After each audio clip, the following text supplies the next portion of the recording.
ఏంటి sir election commission యొక్క independence, election స్టేట్లో కానీ సెంట్రల్లో కానీ దాన్ని ఎలా చూడాలి సార్? ఎలక్షన్ కమిషన్కి రాజ్యాంగపరంగా ఒక ప్రత్యేకమైన ప్రతిపత్తి ఉంది. ముందు ఎలక్షన్ కమిషన్ని ఒక స్వతంత్ర సంస్థగా తీర్చిదిద్దాలని మన రాజ్యాంగకర్తలు ఎవరైతే ఉన్నారో వాళ్ళు అలా నిర్ణయించారు.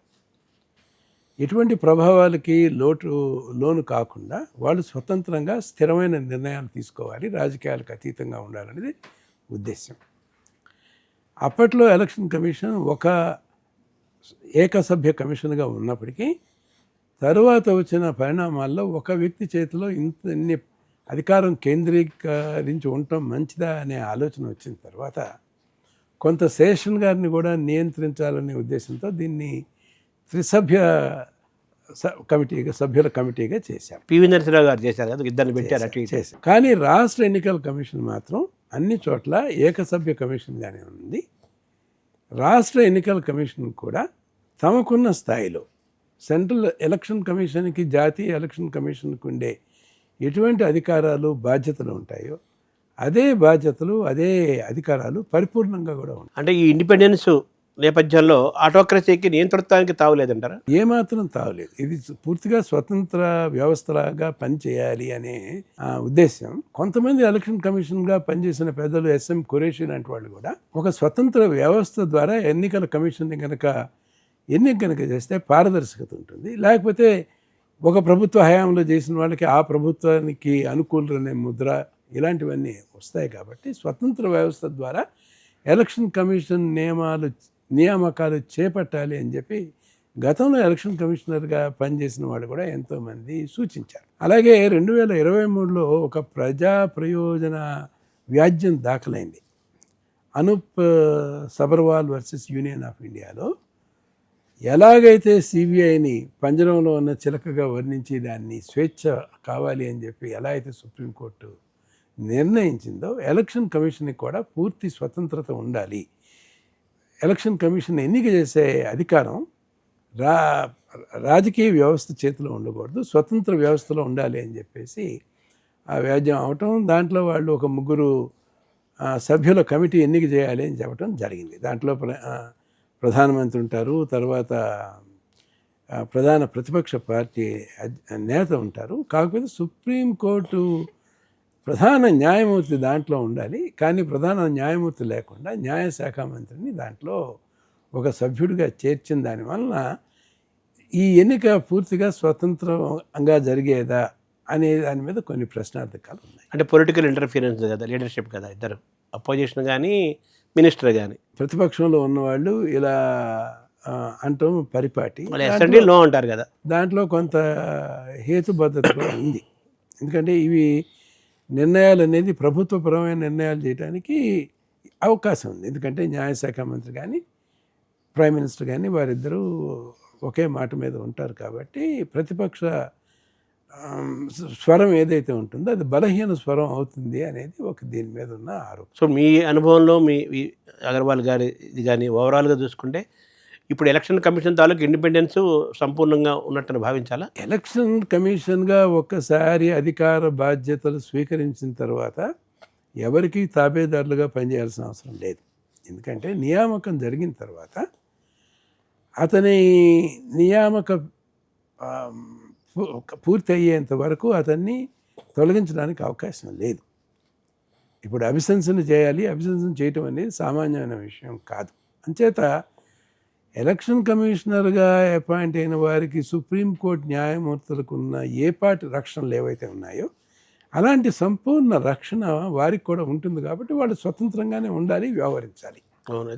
కానీ ఇటీవల కాలంలో ప్రధాన ఎన్నికల కమిషనర్ జ్ఞానేశ్వర్ కుమార్ మీద అభిశంసన తీర్మానం పెట్టడం అనేది కొంచెం బాధాకరమైన విషయం. ఎందుకంటే అందరినీ కలుపుకుని పోయే నైపుణ్యం కూడా ఎలక్షన్ కమిషన్కి అవసరం. వారి అభిప్రాయాలు మంచివైనప్పటికీ కూడా నలుగురితో కలిసి ఒక ఏకగ్రీవమైన పంధాన్ని తీసుకురావాల్సిన గురుతరమైన బాధ్యత కూడా ఎలక్షన్ కమిషన్ మీద ఉంటుంది అని చెప్పి నేను భావిస్తున్నాను. డెమోక్రసీ ఉండాలి కదా, అంతే కదా. అది మన సాంప్రదాయం. ఆ సాంప్రదాయాన్ని కొనసాగించాలి. ఓవరాల్గా మీ దృష్టిలో ఎలక్షన్ కమిషన్ స్టేట్లో కానీ కంట్రీలో కానీ బాగుందనే మీరు అభిప్రాయపడుతున్నారా? బాగుందంటే దీనికి మిశ్రమమైన అభిప్రాయాలు. అది నేను సంస్కరణ రావాలి. ముఖ్యంగా చెప్పదలుచుకుంది, ఇది పూర్తిగా పంజరంలో ఉన్న చిలక అని నేను చెప్పడానికి ఆ, నేను దాన్ని ఒప్పుకోను.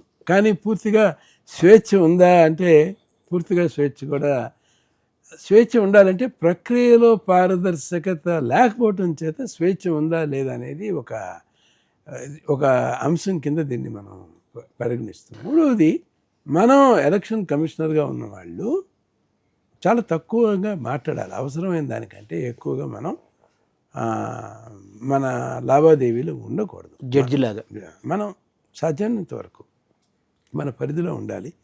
మనం చేసేది మన పనుల ద్వారా ప్రభావితం చేయాలి, కానీ మనం అంత ఎక్కువగా మీడియాలో రావాల్సిన అవసరం కూడా లేదు అనేది నా వ్యక్తిగత అభిప్రాయం. సార్, తర్వాత ఇప్పుడు మోస్ట్ కరెంట్ టాపిక్ నియోజకవర్గాల పునర్విభజన, డీలిమిటేషన్, అలాగే ఉమెన్ రిజర్వేషన్ సర్ కూడా తీసుకొచ్చారు ఇప్పుడు ఎలక్షన్ దృష్ట్యా. ముందు ఈ డీలిమిటేషన్, నియోజకవర్గాల పునర్విభజన అనేది పెద్ద చర్చ జరుగుతోంది. దీని మీద మీ అభిప్రాయం ఏంటి? ఇందులో ఉన్న మంచి ఏంటి, చెడేంటి, లాభ నష్టాలు ఏంటి, దీన్ని ఎలా చూడాలి, ప్రజలు ఎలా అర్థం చేసుకోవాలి, ప్రజలకు ఎటువంటి అవగాహన కలగాలి, మీరు కలిగించే అవగాహన ఏంటి? అంటే ఇది కేవలం రాజకీయ వర్గాల వారికే సంబంధించింది కాదు. దీంట్లో సామాజిక కోణం కూడా ఉంది. కాబట్టి దీని మీద పౌరులుగా విస్తృతమైన అవగాహన ఉండాలి. ఎందుకంటే మన భవిష్యత్తుని నిర్ణయించే ప్రాతిపదిక దీని మూలంగా ఏర్పడుతుంది. అంచేత రాగద్వేషాలకు అతీతంగా దీని గురించి ఆలోచించి విఘ్నతతో నిర్ణయం తీసుకోవాలి. ముందు అవగాహన పెంచుకోవాలనేది నాది మొదటి సూచన. దీని మీద ఇటువంటి చర్చా వేదికలు HMTV లాంటి వారు కూడా ఏర్పాటు చేయటం సబబు మంచిది అని చెప్పేసి నేనైతే అనుకుంటున్నాను. డీలిమిటేషన్ అవసరం అనేది ప్రతి ఒక్కరూ, ఎందుకంటే 2011లో అయిన తర్వాత 2021లో సెన్సస్ అయిన తర్వాత డీలిమిటేషన్ చేద్దాము అని చెప్పేసి కాన్స్టిట్యూషన్లో నిర్ణయం జరిగింది రాజ్యాంగ పరంగా. అయితే కోవిడ్ వచ్చిన నేపథ్యంలో 2021లో మనం జనగణన చేయలేకపోయాం. అది ఇప్పుడు 2027లో చేయనున్నాం. ఇప్పటి వరకు మనకు స్థిరంగా ఉన్న జనాభా లెక్కలు 2011 నాటివే అని మరొకసారి గుర్తు చేస్తున్నాను. ఇప్పుడు చేస్తున్న డీలిమిటేషన్ అంచేత కొంతమంది దీన్ని సెమీఫైనల్గా వర్ణిస్తున్నారు. అంచేత ఇప్పుడు 2029లో సార్వత్రిక ఎన్నికల నేపథ్యంలో మీరు చేస్తున్నవి ఒక విడతగా జరిగితే, జనగణన పూర్తి అయిన తర్వాత పూర్తి తాలూకు వివరాలు వచ్చిన తర్వాత చేపట్టనున్న డీలిమిటేషన్ ఏదైతే ఉంటుందో అది తుది డీలిమిటేషన్ అవుతుంది. అంచేత 2 డీలిమిటేషన్స్ మనకి విధిగా తప్పనిసరిగా జరగాల్సిన అగత్యం ప్రస్తుతం ఉన్న పరిస్థితుల్లో ఏర్పడిందని మీ ద్వారా తెలియజేస్తాను. ఇప్పుడు ఈరోజు మనం చర్చించుకుండే టాపిక్ బిల్ ఏంటంటే ఇది కేవలం సెమీఫైనల్ మాత్రమే, ఫైనల్ ఇంకా ఉంది అని కూడా మనం అభివర్ణించవచ్చు. 2029కి ప్రస్తుతం వినపడుతుంది ఏంటంటే 2029 సెన్సస్ని పక్కన పెట్టేసి ప్రస్తుతం ఉన్న కాన్స్టిట్యున్సీని ఒకే దామాషా పద్ధతిలో 50% పెంచాలి అనేది ఉద్దేశం. అట్లాగనే చేసినట్లయితే పార్లమెంట్కి సుమారు 540 నుంచి 816కి పార్లమెంట్ స్థానాలు పెరుగుతాయి. అంతకంటే ఇప్పుడు పార్లమెంటు భౌగోళికంగా చాలా పెద్దవైపోయాయి. ఇంత పెద్దవైన వీటితో ప్రజా సమస్యలు వినటానికి, పరిష్కరించడానికి ప్రజాప్రతినిధులకి కష్టసాధ్యం, దుర్లభం అవుతుంది. అంచేత పార్లమెంట్ సంఖ్యని, అసెంబ్లీ సంఖ్యని తప్పనిసరిగా పెంచాల్సిన అవసరం అయితే ఉంది. పెంచడం మంచిది, అవసరం కూడా. ఈ క్రమంలో సౌత్కు నష్టం జరుగుతోందని, నార్త్ యొక్క రాజకీయ ఆధిపత్యం పెరుగుతుందని, ఎందుకంటే మనకు ఉన్న జనాభా దృష్ట్యా పర్సెంటేజ్ దృష్ట్యా చూసుకున్నా కానీ జనాభాలో 18%, 18% ఎంత మన సౌత్ ఉంటే మిగతా వాళ్ళు ఉన్నారు. కాబట్టి ఎక్కువ సీట్లు వాళ్ళవే, నెంబర్ వాళ్ళకి ఉంటుంది. కాబట్టి మనకు రాజకీయంగా మన రాష్ట్రాలకి, దక్షిణాది రాష్ట్రాలకి రావాలన్నా, ఆర్థికంగా ప్రయోజనాలు జరగాలన్నా, రాజకీయమైన అధికారం ఉండాలన్నా, ప్రయోజనం నెరవేరాలన్నా కానీ మనకు దీనివల్ల నష్టం జరుగుతుందని ఒక వాదన బలంగా వినిపిస్తుంది కదా. 2029 సెన్సస్ ప్రాతిపదికనగా తీసుకుని సెన్సస్ కనుక చేసినట్లయితే దక్షిణాది రాష్ట్రాలకి ఎక్కువ నష్టం జరిగి ఉండేది. అది నిర్విధాంశం. ఎందుకంటే పాపులేషను ఎదుగుదల కానీ, మైగ్రేషన్ కానీ ఉత్తర రాష్ట్రాల్లో ఎక్కువ ఉంది. దక్షిణ రాష్ట్రాల్లో పాపులేషన్ పలచబడిపోయింది. ఎంతోమంది ముఖ్యమంత్రులు కూడా అందుచేత దీని మీద ప్రత్యేక శ్రద్ధ పెట్టండి అని చెప్పేసి ఇంతకుముందు పాపులేషన్ నియంత్రణ చేయాలి అన్న ముఖ్యమంత్రులు కూడా ఇప్పుడు దూరదృష్టితో మన పాపులేషన్ రక్షించుకోండి అని మాట్లాడే స్థితిలో ఉన్నాం.